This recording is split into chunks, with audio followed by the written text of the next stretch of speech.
বাংলাদেশ জাতীয়তাবাদী দল কোটালীপাড়া উপজেলা ও পৌরসভা দ্বারা অঙ্গ সংগঠন কর্তৃক আয়োজিত গত 16 জুলাই বাংলাদেশের যে ফ্যাসিস্ট সরকার পতিত হয়েছে তার কিছু লোকজন আমাদের অবদারহাটে রাস্তা বন্ধ করে জনসাধারণের পথঘাট বন্ধ করে দিয়ে যে অরাজকতা সৃষ্টি করেছে, এই অরাজকতার কারণে কোটালীপাড়া উপজেলা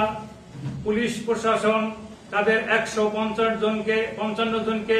আসামি করে একটা মামলা দায়ের করে এবং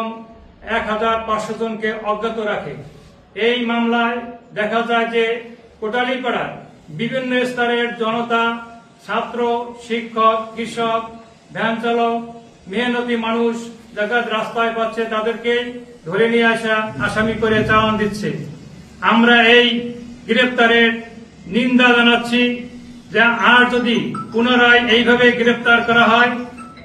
তাহলে আমরা কোটালীপাড়া উপজেলা বিএনপি ও পৌর বিএনপি কোটালীপাড়া সাধারণ জনগণকে সামনে নিয়ে আমরা এর প্রতিবাদ করব যাতে